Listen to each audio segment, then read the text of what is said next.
Okay, sounds good.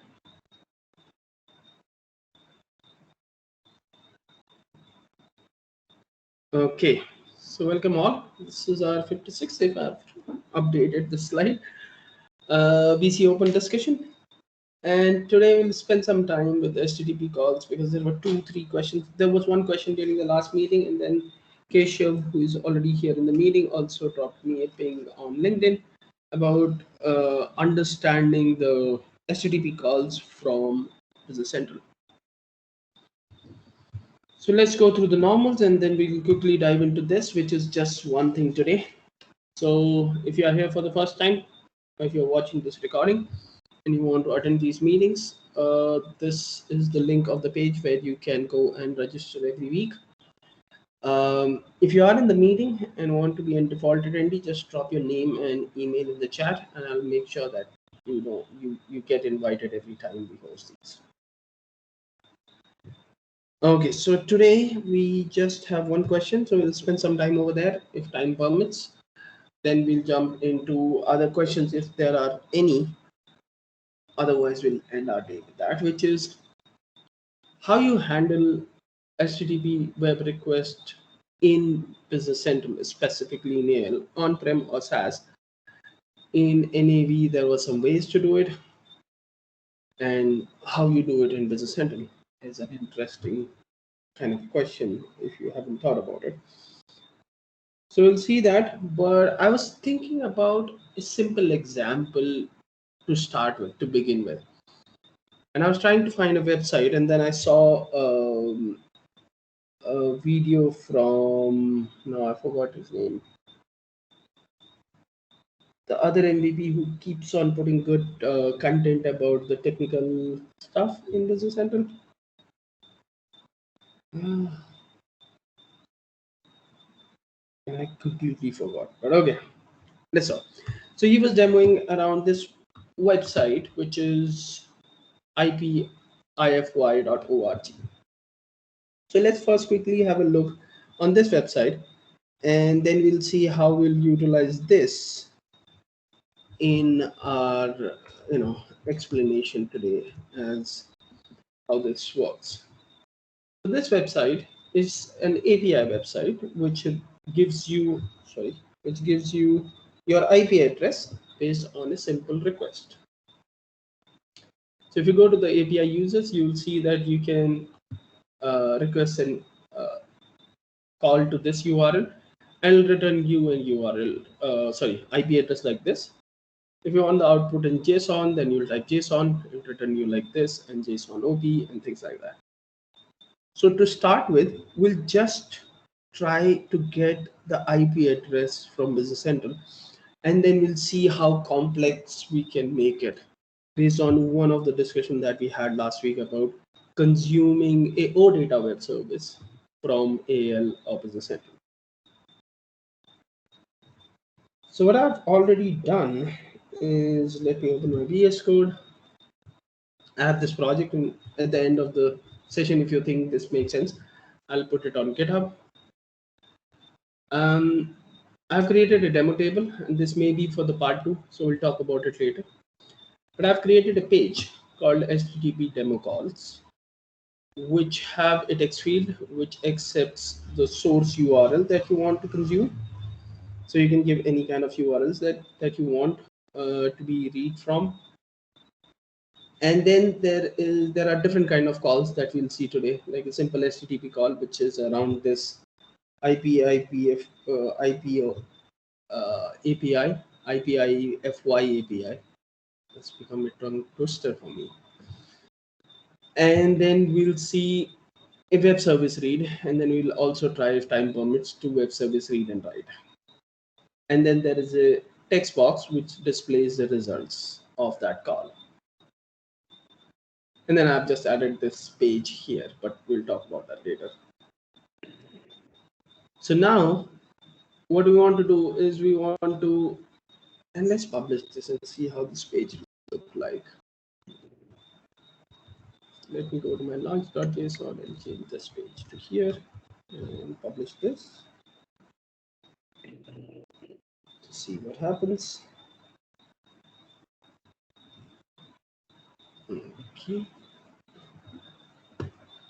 so this is my business environment, and this is how it will look like.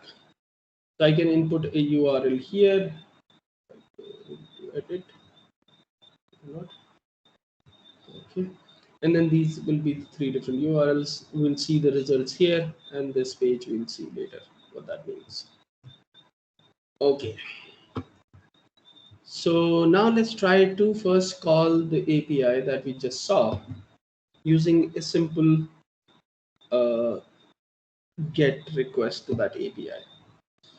And I'm pretty sure we talked about it also in the past, but that might not be, you might not be attending that, didn't attend that, or that might not have been very specific. What I'll do is I'll create a new code unit and we'll name it as consume HTTP. And let's create a code unit, 50,000, and I'll name it as consume HTTP. Okay. The idea of this code unit is just to do the calls that we have created. So what I'll do is let's create a procedure, not need to be local, and we'll call it as simple HTTP call. And it will require a URL to be returned, and then it'll also return whatever the results are. Now, if you haven't read about it, there are some new data types which are introduced in Business Central, and one of them is directly a HTTP client. So I can say that I have a variable of type HTTP client. Now, what this HTTP gives me, HTTP client variable gives me, it gives me so many options. Like I can do a get request, I can do a post request, I can do a put, send, other options there. And then there are authentications and everything that you need to do it for a call, API call. What we want to do right now is we want to get our IP address. So we'll try to use the get, and let's see, the get needs a path, which is the URL where it needs to get from, and a response which will store the value of the response that is written from that website, which is of type HTTP response message. So let's create a response message of type HTTP response. So now if I do a get and pass it the URL that I want, and then the results will be recorded into the response message.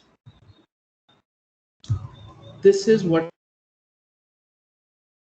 get call from an API website or the page that is hosted. Now the get method is supposed to return a boolean. Boolean means that is it able to browse this URL? That's the bare minimum, is that URL is correct, or you mistyped it on your page when you are inputting that. So if you want to eliminate those kind of errors, you can say if here and then, or the other way around, if not get, like you do in typical CAL or AL programming, and say, let's say substitute string, and then say, let's say invalid URL, whatever the URL is. So this will generate an error message for for the user at that point. Placing it correctly, yes, I guess. Okay. Now if it gets it, then the response message will have the response that we need. Now let's see what else we have in the response message, because response can be of different kinds, right? So if I do a response message, I get the contents which are stored in there, which is the value that is returned back from there, the headers of that response. There is a status code. So if you haven't worked with APIs or web calls, you might have a little bit time to understand all these. But there are different status code based on what kind of results are written. Is it a success or is it a failure? Or is it a different kind of error message? And these are predefined numbers for all these calls. But what we need at this point is it successful or not. So if it is successful, then we can proceed. If it is an error, then you can do your error handling as you want. So we'll say that if it is in success, which means that whatever we were trying to do actually returned some results, then I can read the response that is available in this response message. And to read the response, I can do a content, which is the content of that response that came. And then I can read as, and there are more than one ways you can read it. So if I do a read as and do a control space, yes, okay. So the first method requires a output string in a text format, or you can directly write it into the strings if you want. Just to keep it simple, we'll try to use the text format of it. We'll try to read it in a text. So we'll say response text of type text, and we'll try to hold that response into this. So with this, whatever this website will return, I'll have it stored in this response text. And then as I'm exiting this on that page that we have already created, I'll return this value to the calling function. So now if I go back to my page, which is this HTTP call page, create a global variable here. Let's say consume anything you can call it. Let's say consume HTTP of type code unit STH consumer. Now we'll use this variable to do our code, which is on our simple HTTP call action, which is here. And then I'll say the result text, which is a text variable in this page. Just do a consume HTTP with simple HTTP call, and we'll get the URL from the field that we have already added on the top. You'll see this line already added there. It is nothing, it is just checking that the source URL have a value, and if there is a result already there, it's just clearing that.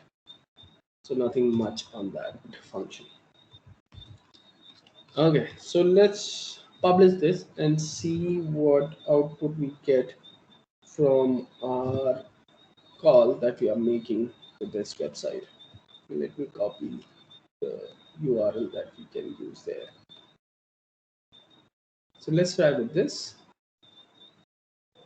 Okay, and let me close this because this doesn't seem correct. HTTP calls. I'll paste the URL here. Now if I do a simple call, I should see the results in this result text. Because it's an external call, it is verifying from you, do you want to authorize it, that kind of call or not. And once you authorized it, it'll go and fetch whatever the IP address that I have. If I want that into a JSON format, then I can just pass this API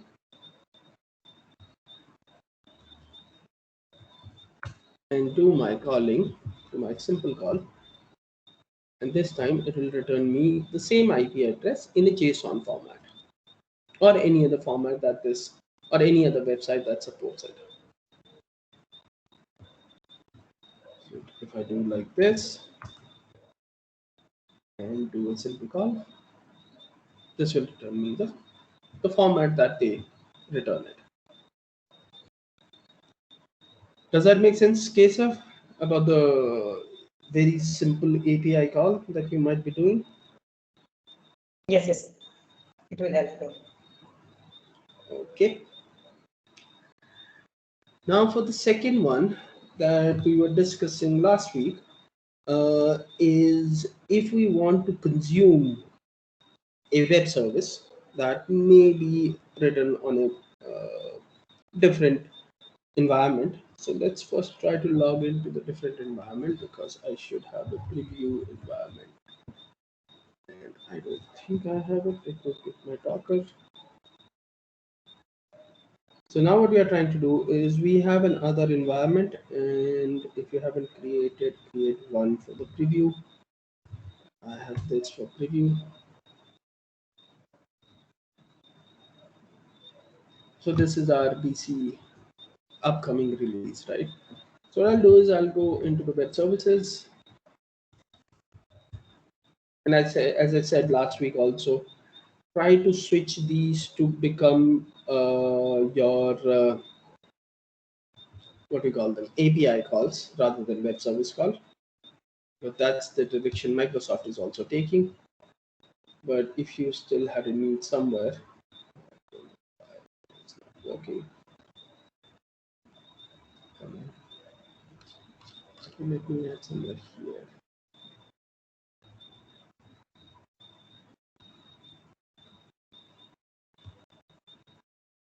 Okay, let's do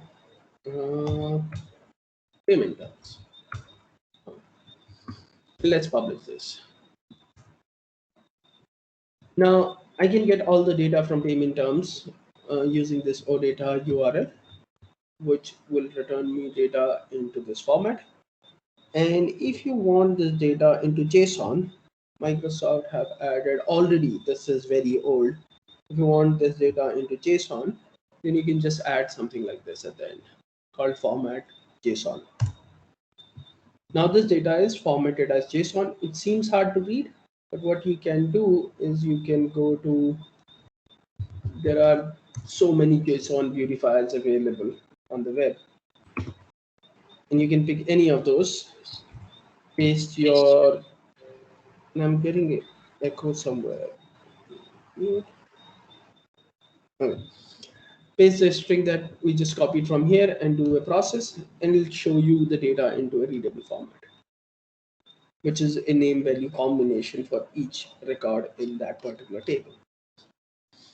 Now, assuming that this is the URL that is on a separate environment, which is available, and we want to fetch this data into our environment where we are doing our code. So we'll try to use the same HTTP calls this time also. So let's go into the code unit and let's create another method to do the web read or the web service read. Remove the local because it will also be called from the page, and this will be called as read web service. This will also need a URL and a text, and then I'll also copy these. I'm pretty sure I'll need these. Okay.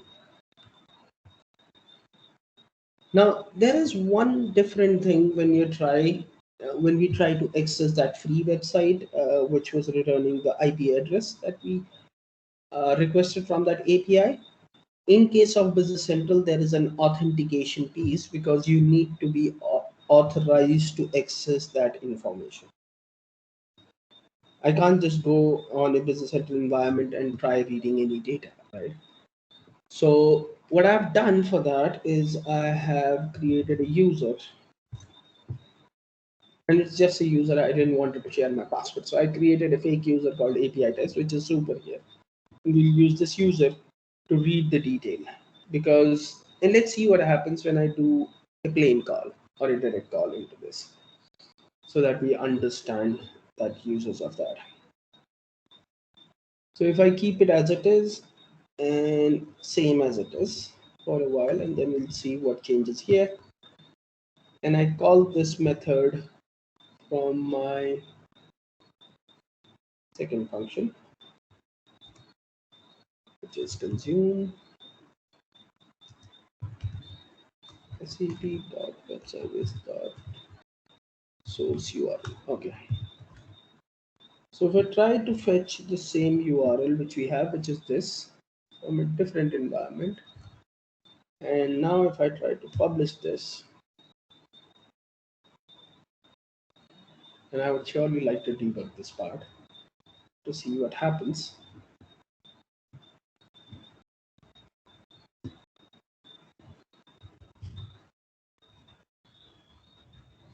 If I try to use that URL in here, that's a different environment. This one is a different environment. And try to do a web service read. It should warn me for that. Oh, because I might have ifs there. Let me go back and where is that code unit? Okay, here it is. Because I have ifs, that's why I didn't got an error message. Let me stop this environment and try to debug this at this point. All right. And I have attached it to the web service read one. Okay.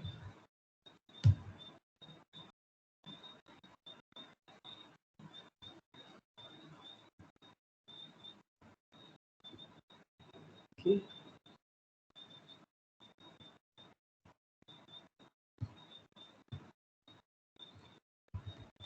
HTTP calls, and let me copy the URL from here, paste it here, and web service read. So now you see I have my VS code waiting for me.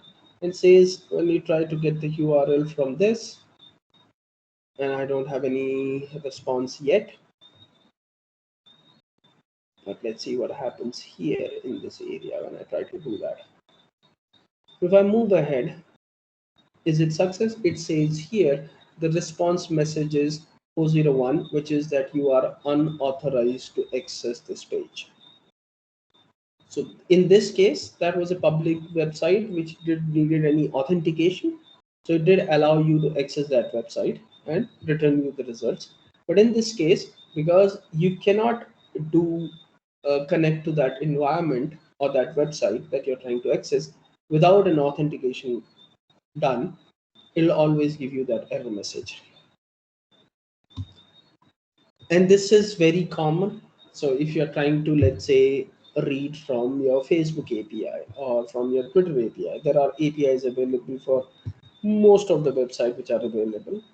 You need to authenticate as a user that yes, this is me, and that's where I'm authorized for this. Now there are various changes that are happening in this area where OAuth is the way to go forward, at least in business intelligence apps. But just for the demo, I have already created a old procedure I had to create a basic authentication header, which will create a string for my username and my password with this specific encoding so that this authentication I can pass to my request. Now, how you actually pass it is you go here on this and you also add something called as your request header, because you need to add that info into your header.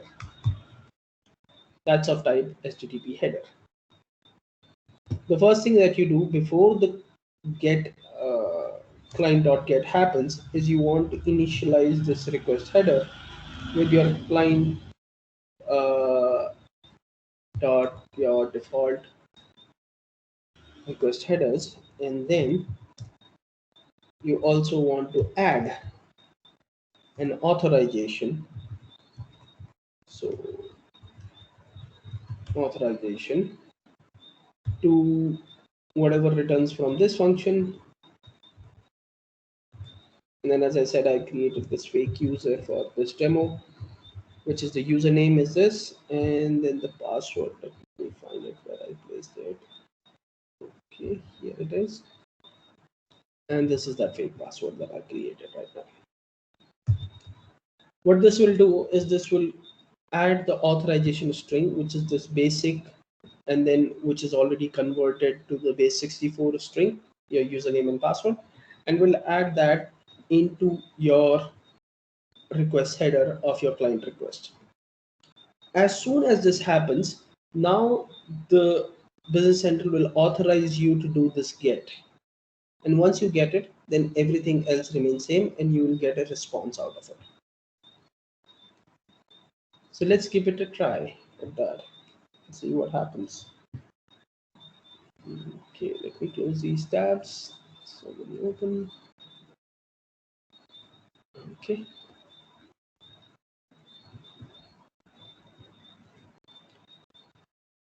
So HTTP protocols, and I'll just copy this URL again.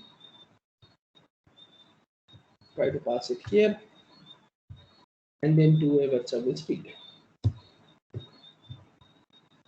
I don't know why this is popping up, but oh, this is just trying. And let's see as we are here.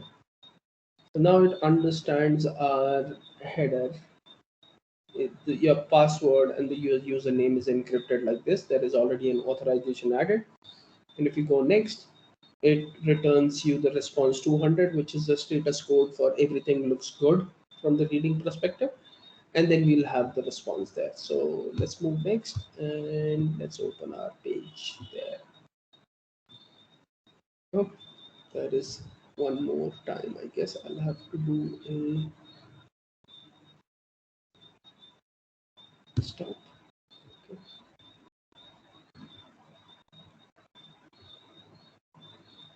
And did I set it back here? Oh, I might. Oh, sorry, I forgot to set it to this. So it did return it, but it didn't set it on that page. My bad.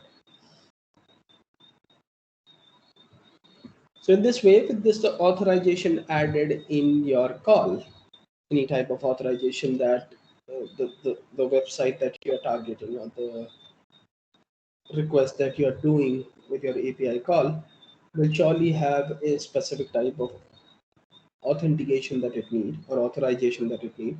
You just need to blend it in your request, and then you can go back here. Let's do this, and let's do a web service read, and here's the result.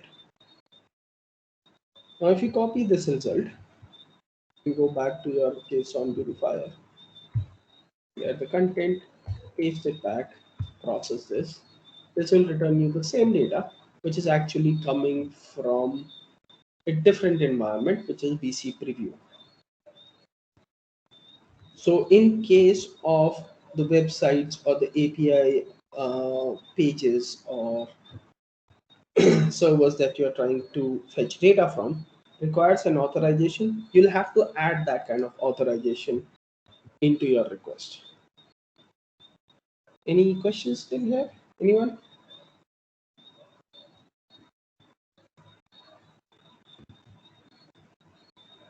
Okay.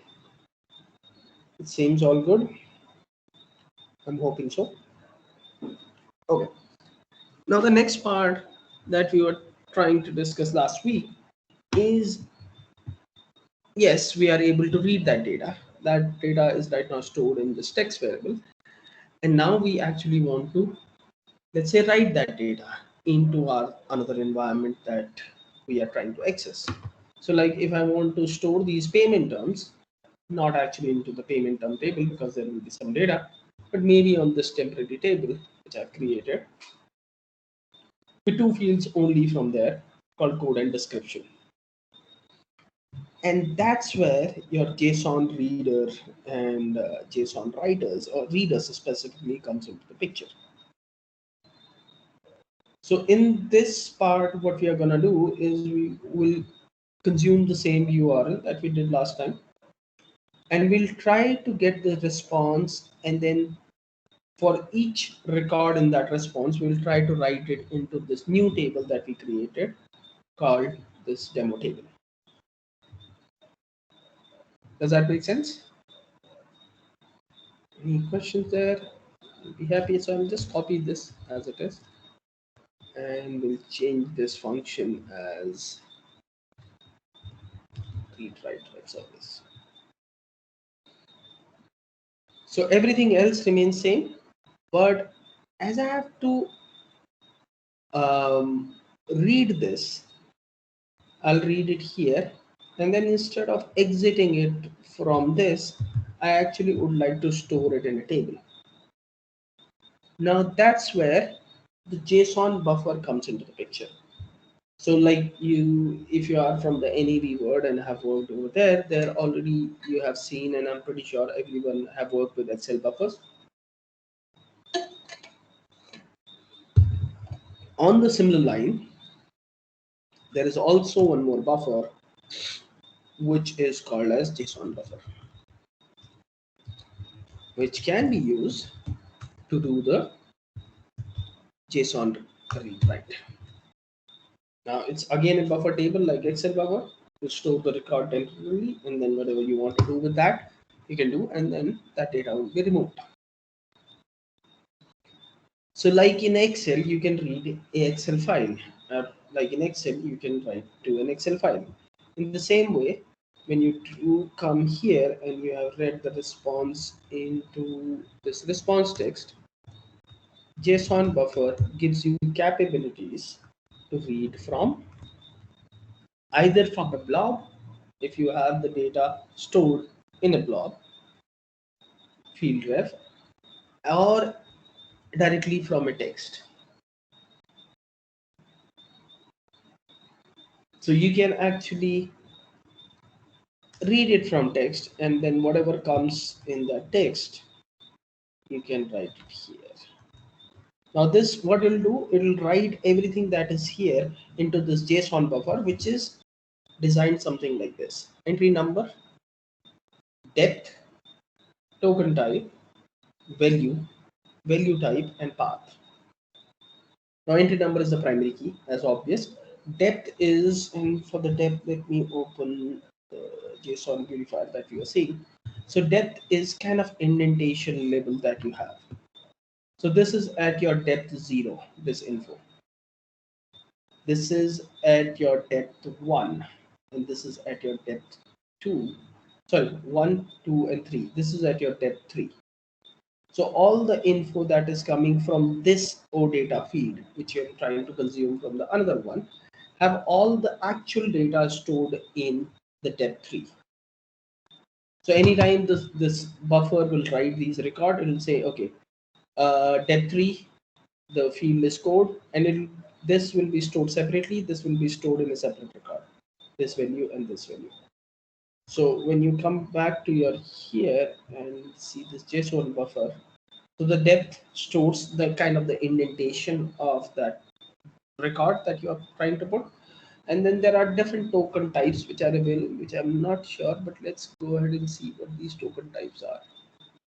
So the token types are none, start of the object, that means the object started, array started, constructor started, property name, comment row, integer, decimal, and things like that, which is a pretty detailed list there. The value stores your actual value that is coming from. The value type, this is interesting, what type of value it is. I'll have to see what this is. And the path is the position of that. So with this just one line of code, the data from that response that came from this web call will get stored into the JSON buffer. So it saves your time to kind of, trying to detangle that data and then try to make it readable.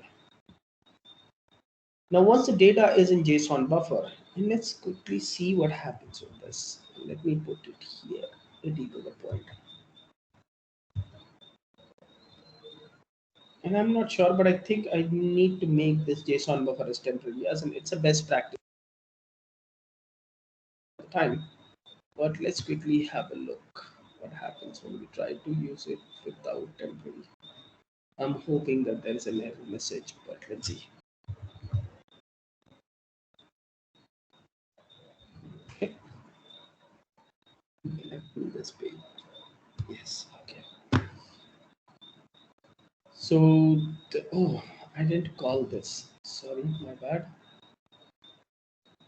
I created that function, but I forgot to call this. So I'll just do a calling of this on the third one, which is here. And we'll pass right? In source URL.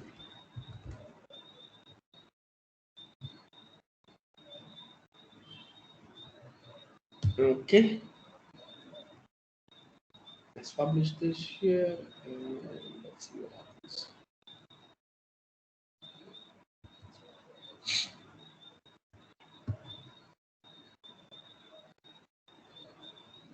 So if everything is correct, which I am hoping that it gives me an error because I'm not setting that temporary to that JSON buffer.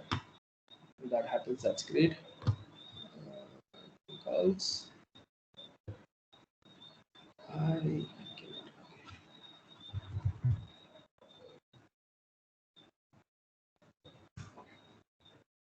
I saw this retry and it gave me an debugging point somewhere. And let me see what's there right now. JSON buffer is uninitialized yet. Oh, that's good. It says if it is not temporary, then give an error message, which is super cool. So I should get an error message right now saying that this should be temporary. Okay. It makes sense. It's a good practice to keep these temporary, even if there is no error. So with this, the data will be placed into the JSON buffer. Now what we want to do after this is write records into this table that we have created. So let's create a function, write records from the JSON buffer, which is already written by the line number 1. Okay, so here's our procedure for writing these records. Now, as we have seen that input that came from there, we know that the JSON buffer will have multiple records because my OData feed that we are trying to consume is giving me all these records. Let me zoom this in. First record, second, third, fourth, fifth, sixth, seventh, eighth, 9, and 10 records, I guess. 10, 11 records it's giving me. So I have 11 sets of record or 10 set of record that are coming from this. But as the primary key of my JSON buffer is entry number, that is something that I'll not be able to utilize more or less. So I need to find a way to kind of loop around all the records which are available in JSON buffer. So first, let's just try to understand, is JSON buffer is able to give us something to read? No, this is, sorry. Okay, so there are some things: get boolean property value, date, decimal, integer, and property value. Okay, so let's look at this one. What this one does. Definition. This definition. So what it is trying to do is it is trying to get me the property value that I want based on a property name and a property path. Now property path is interesting because we need to understand what this property path is, because if we know this, then I can tell my method to identify what property value I want for which property. So if I want the value for, let's say, code and description, because these are the two fields in my table, then I can say I want the value for code and I also want the value for description, and I don't care about others. So this is my property name and this is my property value.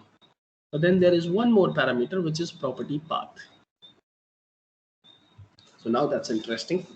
So let's quickly debug this and see what's in the JSON buffer before we start deciding what that will be. So let me just remove the, move the counter back and do a JSON buffer.find first. Okay. And let's put a debugger point here to see what's it, or maybe let's do a repeat so that we can see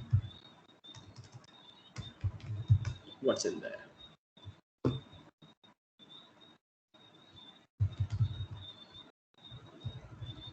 And anyone can stop me if there is any confusion. I'm assuming that there are no issues till now. Okay. I just want to see what happens when you try to scan this table, more or less. Because it's temporary, so I can't actually see the content of the table. I'll have to rely on this.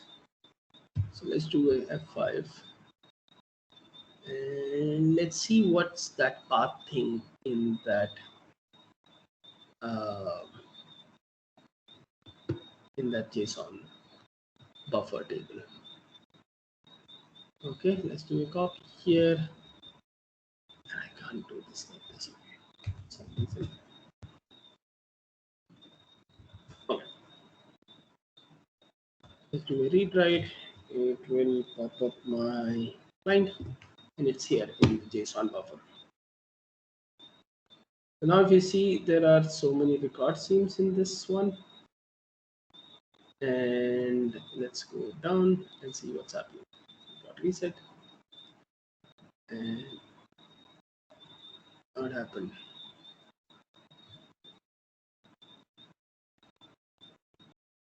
Find first. Oh, yeah. Sorry. Oh, thanks.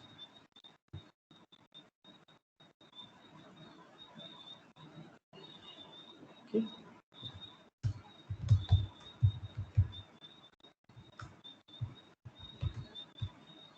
Should we use find first or find check? I'm just trying to see it because this is not what we want to do, because we will not be able to loop in the JSON buffer because we don't know the exact position of those, right? Because we don't want the whole table from there. We just want certain fields in it. So I can't just do a repeat until on everything. I'll have to see if my value that I want is available or not. So if I do this, and I go back to my VS Code, let's go down. Okay. So the first record of the table, which says start object token type, depth is 0, entry number is this. Let's move down. Entry number 2. It is just that context. If you, and let me open these sideways so that we can see that this is this context that is there. If I move next, this changes to the value of this context at depth 1. Let's go down, start array, start object, and then we got this first one, e tag. If I go down, now it says that the value is code, which is the caption for it. And if you see, the path is value 0 at code. So that means this is the index of which record I'm accessing. I'm assuming, but let's see. So this now becomes 10 days, which is the value for the code. The index remains 0, and it will be due date calculation, discount data, discount percentage, calc, and then description. And now set payment. And if I'm right now, it should change the value 0 to value 1 for the second one. Value 1, okay, which stores the value code, and the value for the code is 14 days. Is it 14? Yes. Okay, so we'll get an index idea from this, and this is the path variable that command needs. So if we know the exact path that we are looking for, which is an incremental number, then we can scan the exact value that we want. So for the 10th record, this will be value 10 code. For the 9th record, it will be value 9 code. Because I'm just saying code because we need code and description, but it'll change as we go through it. Like now it's value 1 due date calculation. So if somebody needs it, they will use this. So the first thing that we need to find out that how many records in this array that's available in this. And as we have seen, that will come from that the path parameter. So first let's just try to And maybe I'm just testing this, and maybe I'm doing completely wrong. There might be some better way of doing it, which I How don't many know. records are there? Sorry. How many records are there in the table? In that table, let's quickly check that. I exactly don't know, but let's go. Okay. It Let's should be see. 12. Okay, let's see. And let's go to payment terms.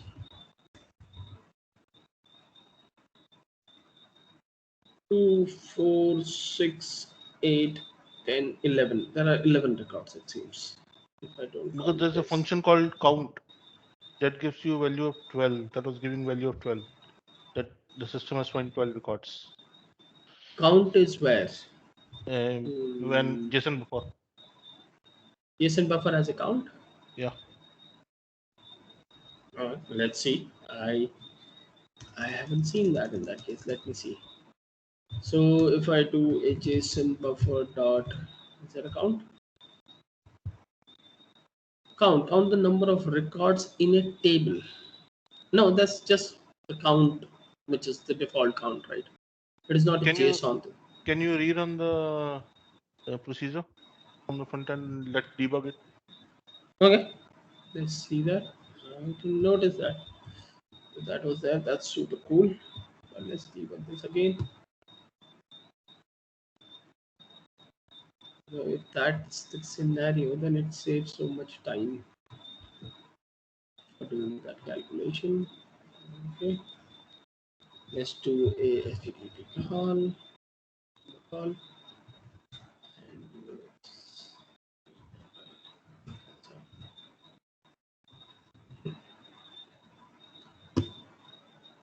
Write records. Okay.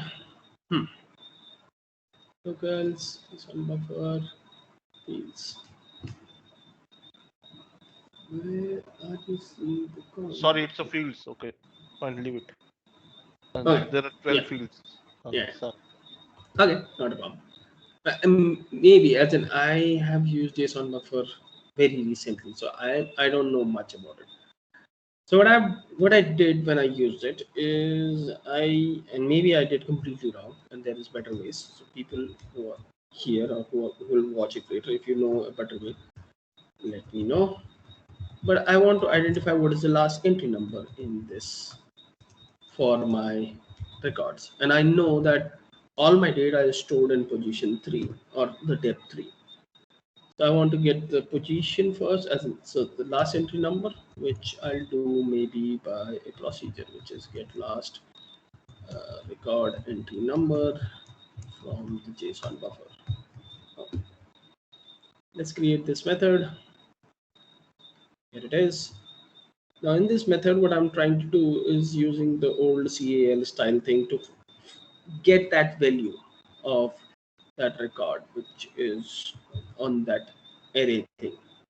So if I do a JSON buffer dot reset, that takes me to this, and then I know that everything for me in this scenario is stored at depth 3. I just want to see how many records in this table are available for depth 3, which are so many, because there are so many records. And then I want to find the last record from that. So if I do the find last, I'll find the last record that is available in that table.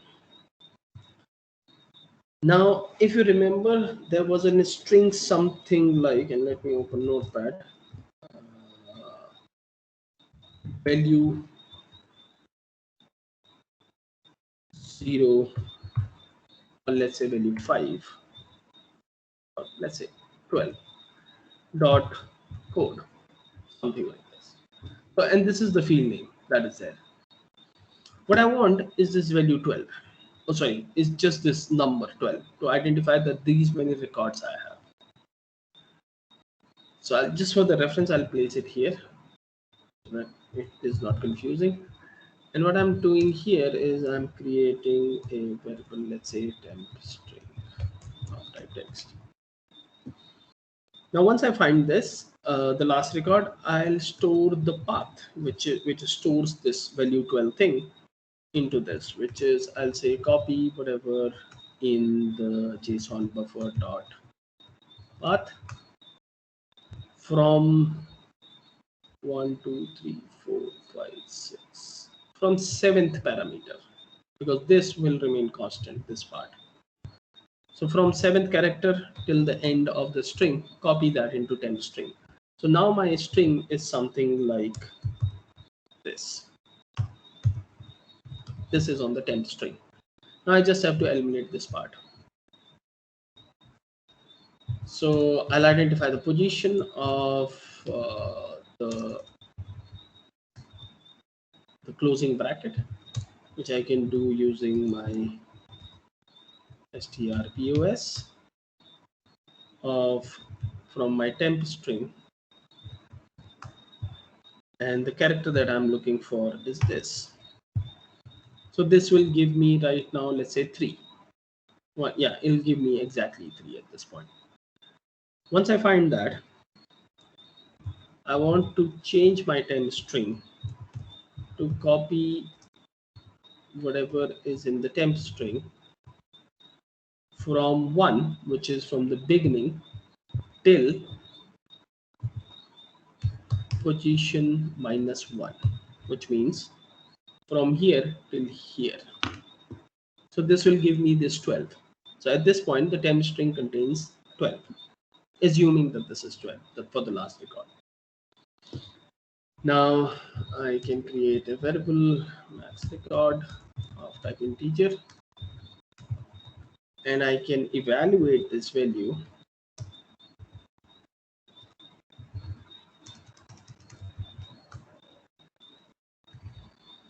from the temp string.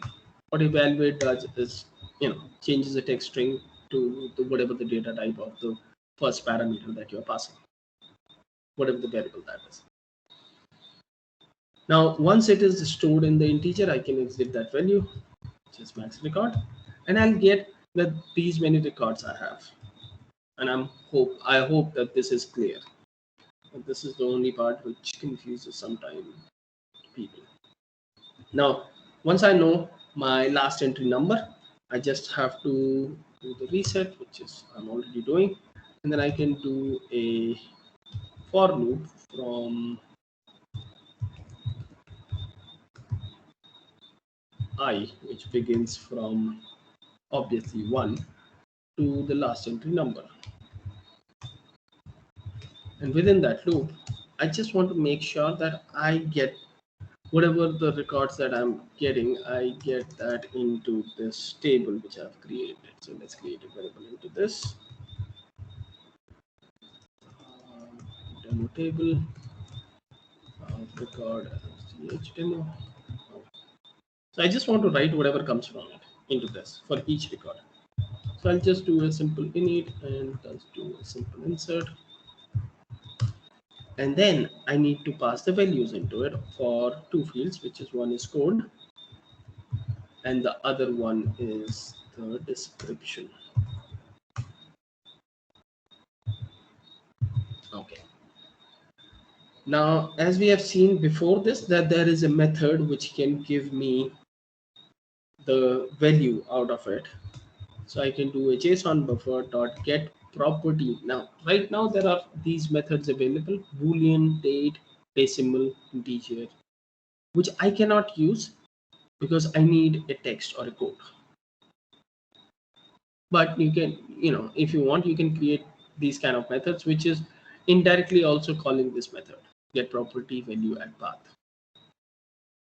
The get property value at path will return you the property value because this is passed as var. You just need to give it the property name that you want in the same case, which is very important, and the path where it is stored. So let's create a variable to get the return val from this text. So this will return the property value. Next, what we need is, let's say I want it for code. Next is what I need is the same string which we just used here, something like this. which becomes the path. So what I'll have to do is I'll have to do something like value opening bracket plus my format of whatever the I is, 1 till whatever the max number is, and then I'll just append this with the closing string of whatever the field I need. If this returns something, this function, then that goes into my demo table code as return value. And the same thing, but this time for description. So let's go to that website, the JSON beautifier, and see, because the case is super important. You need to match the case.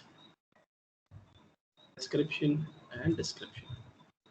Now, as soon as this comes in, it gets into my description. And then it calls the insert for my table. Does that make sense? Anyone else have any thoughts? Let's clean this up. So logically speaking, this should write each record from that into this temporary table that we just created. So let's just quickly publish this and we will test this.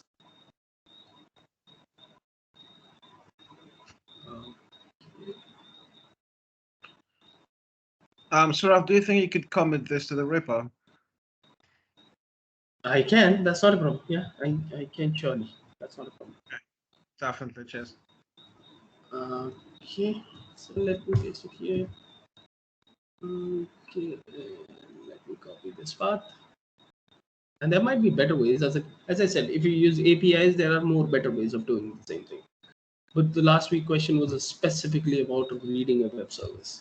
And I don't know who asked that. I forgot. Sorry for that. But that was specifically for this. So if you see right now, this table is empty at this point, and I'm hoping that there's an empty record right now. So let's try to do a web service read write. And it pops up with a it's just trying to debug that. So let me come out of this, and here it is. All the records from the actual table, which is on a different environment, and I just needed two fields, the code and the description, is actually populated in this temp table that we created.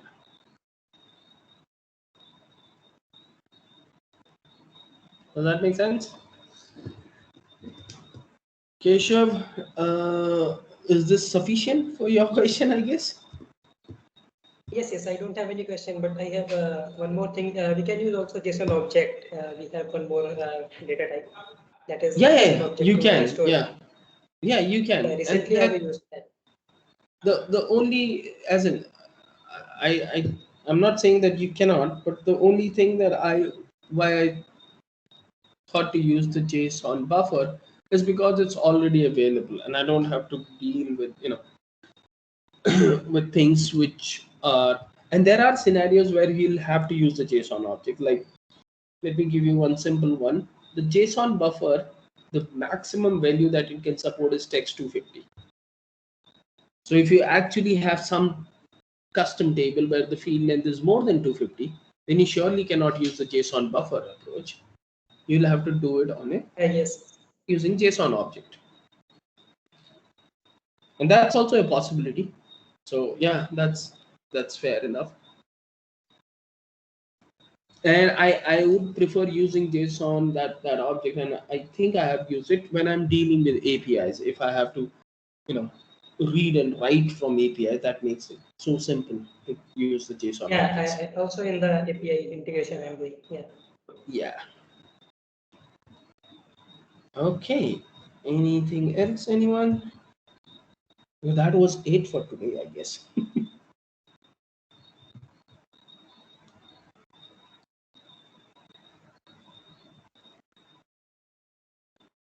Okay, if nothing, I guess then we are good for this week. Yeah, well, thank you, Saurav. It was truly useful, as usual. Thanks. Thanks, Saurabh. Thank you, sir. Sam, let me know if your Docker have any issues around that. And Yeah, I'll definitely try to pull the image. Yeah. okay, sounds good. Okay, thanks everyone. Enjoy your weekend, and then we'll meet next week. Okay. Thank you.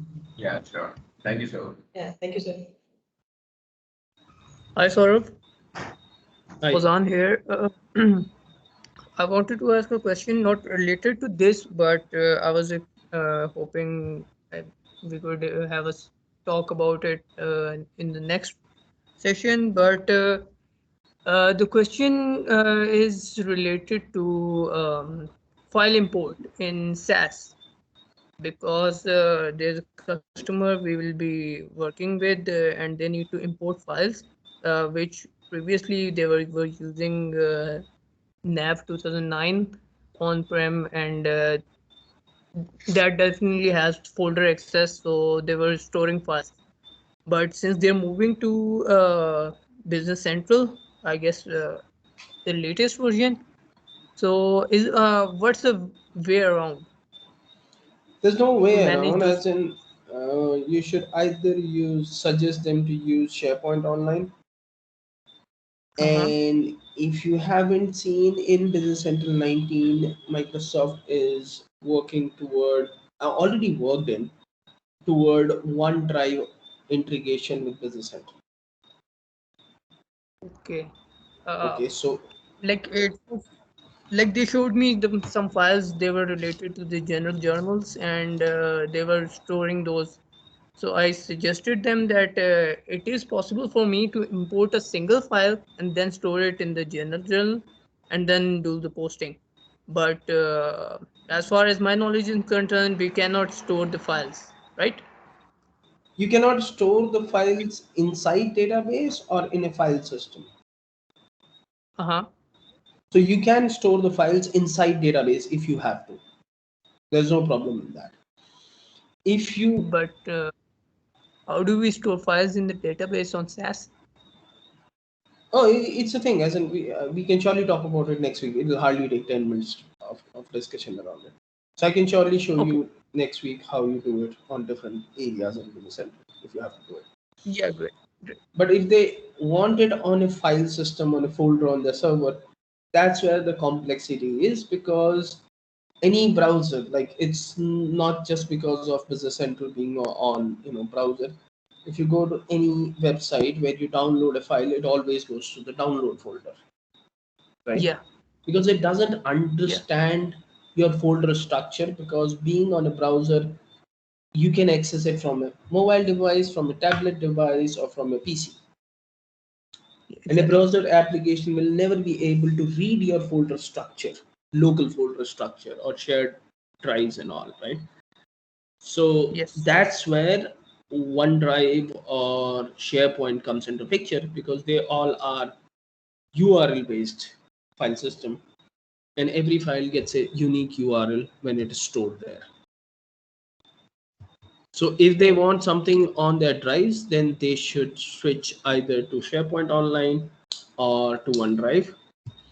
And if they I mean, want, yeah, they were open to suggestions, like any workaround, because I explained them that it is not possible to store the files on SAS, and they asked me if there was a workaround, and they were open to suggestions. So okay, I yeah, suggested them SharePoint as an initial solution, and I'll have 1 week to do some research on my okay, own that sounds until good. the next BC open discussion. So hopefully I'll have something to share with all the people as well.